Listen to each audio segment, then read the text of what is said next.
सीधा आरोप नहीं है, सच्चाई है कि 90 से लेकर के 2005 तक जो 15 साल का जंगल राज चला, उसके लिए राष्ट्रीय जनता दल ही नहीं, कांग्रेस पार्टी जिम्मेवार है और नेहरू गांधी परिवार जिम्मेवार है। नहीं, मेरा ये कहना है कि बिहार में कांग्रेस की कोई राजनीतिक हैसियत नहीं है।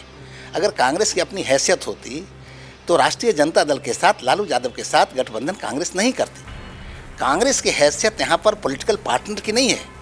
कांग्रेस पार्टी बिहार में पॉलिटिकल बेगर पार्टी जैसी है, भीख मांगने वाली पार्टी है।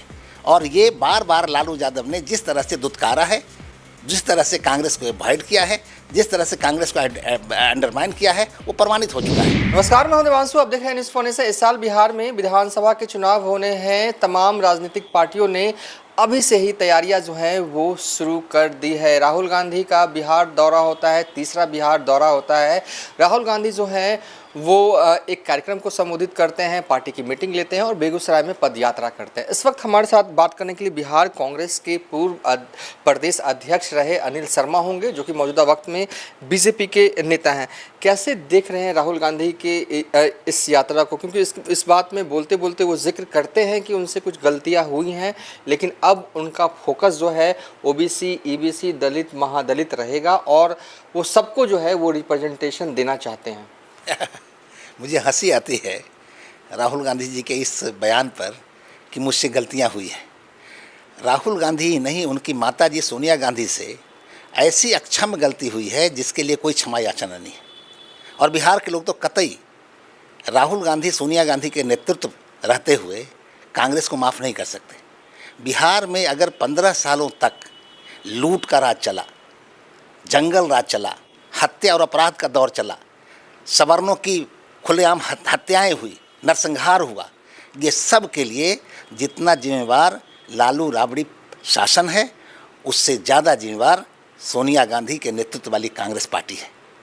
अगर कांग्रेस पार्टी ने समर्थन नहीं दिया होता तो जिस समय भाजपा के तत्कालीन प्रधानमंत्री अटल बिहारी वाजपेयी जी ने प्रेसिडेंट लगाया था बिहार में और राबड़ी देवी को सत्याच्युत कर दिया था, कांग्रेस पार्टी थी जिसने राज्यसभा में प्रस्ताव का विरोध कर फिर से राबड़ी देवी को मुख्यमंत्री बनने का मौका दिया। जब बिहार की जनता फिर 2000 के चुनाव में रिजेक्ट कर दिया राष्ट्रीय जनता दल को, लालू यादव और राबड़ी देवी के नेतृत्व को, तो फिर कांग्रेस ने अपने 23 विधायकों का समर्थन दे करके राबड़ी देवी को स्थापित किया।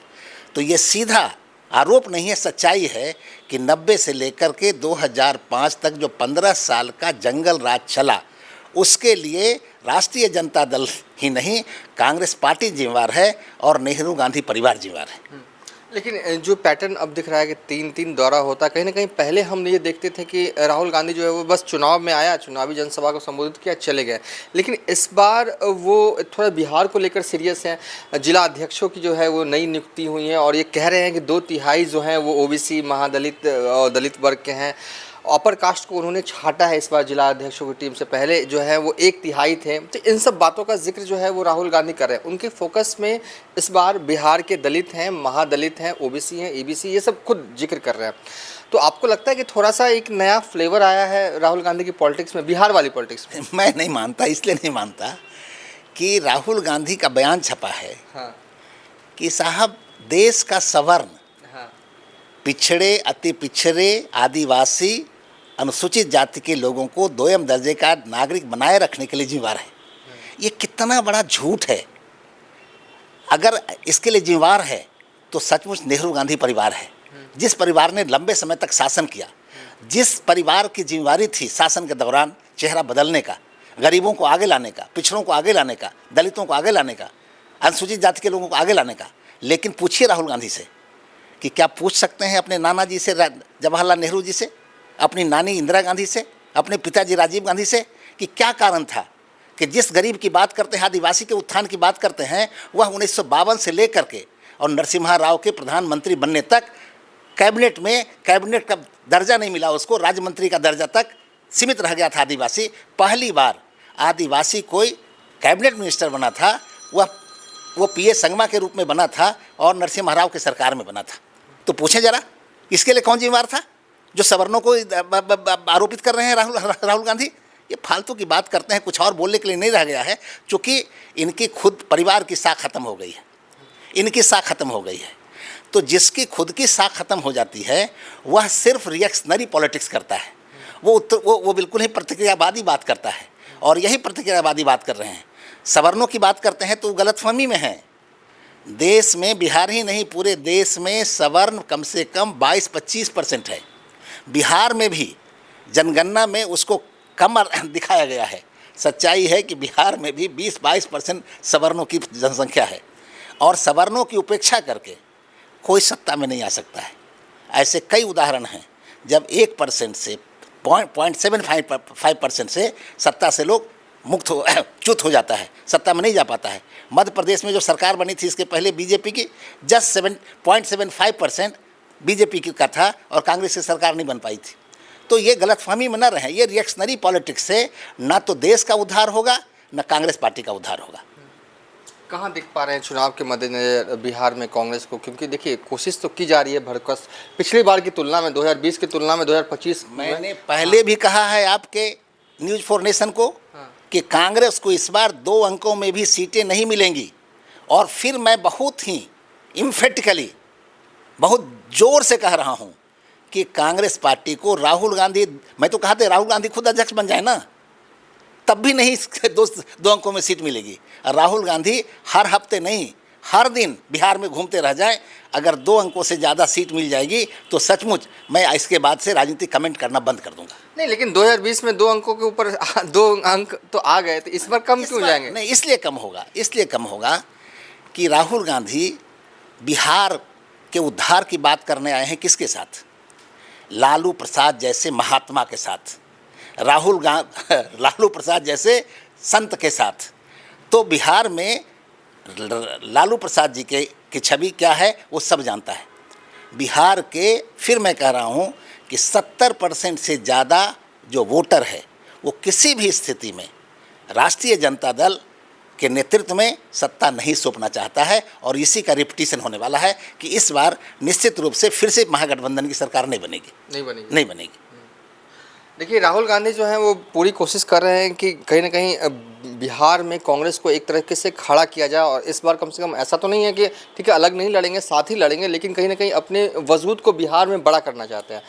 पलायन को लेकर वो यात्रा भी हो रही है कांग्रेस। अरे भाई, कैसी फालतू की बात है। आप लोग सारे पत्रकार लोग हैं, आप पता कीजिए कि 90 के पहले क्या पलायन था बिहार में? नौकरियों के लिए भी कम लोग जाते थे, और कोई बिजनेस व्यापारी बिहार नहीं छोड़ता था। जब से लालू यादव का राज हुआ, जब से जंगल राज हुआ, तब से नौकरी पाने के लिए लोग तो गए ही। सैकड़ों की संख्या में नहीं, हजारों की संख्या में पूरे बिहार से जो व्यापारी वर्ग के लोग थे वो सब लोग औने पौने भाव में अपनी ज़मीन जायदाद, अपना फैक्ट्री बेच करके चले गए। वह पलायन के लिए कौन जिम्मेदार है? राहुल गांधी से पूछे कोई? और आए हैं यहाँ पर पलायन रोकने की बात करने के लिए?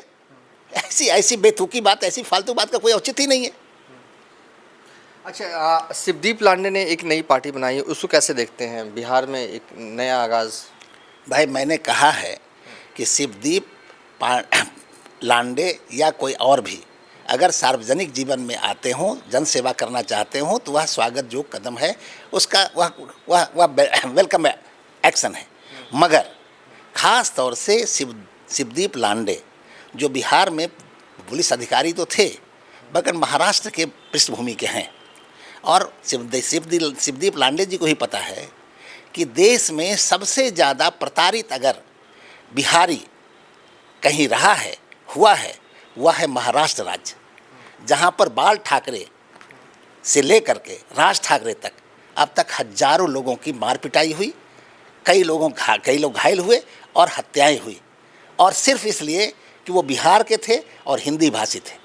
तो मैं समझता हूँ कि अगर हिंद की बात करते हैं, पूरे हिंदुस्तान का इनका सोच है, तो पहले इनको चाहिए कि ये जा कर के महाराष्ट्र में कंसंट्रेट करें, अपने को केंद्रित करें, और वहाँ पर जो बिहारियों के खिलाफ वैमनस्यता फैला है महाराष्ट्रियों के बीच में, जो Shiv Sena anti Bihari, anti Hindi, reactionary बात करता है, उसके बीच में जाकर काम करें, उनको समझाएं बुझाएं, ताकि बिहार के जो हजारों लोग नहीं लाखों की संख्या में लोग महाराष्ट्र में रोजी रोजगार के लिए जाते हैं, जीवन यापन करने के लिए जाते हैं, उनको वहाँ सुख शांति से अपना जीवन यापन करने की स्थिति बने। इसलिए लांडे जी बिहार में लॉन्च करके निश्चित रूप से बिहारियों का समर्थन तब तक नहीं पा पाएंगे जब तक कि महाराष्ट्र में बिहारियों के खिलाफ जो घृणा है, बिहारियों के खिलाफ बेमनस्ता है, वह सामान्य नहीं होता है। और जब तक बिहारी वहाँ पर अमन चैन से नहीं रहना शुरू करेंगे, तब तक लांडे जी के लिए बिहार में कोई राजनीतिक भविष्य नहीं है। नहीं, मेरा ये कहना है कि बिहार में कांग्रेस की कोई राजनीतिक हैसियत नहीं है।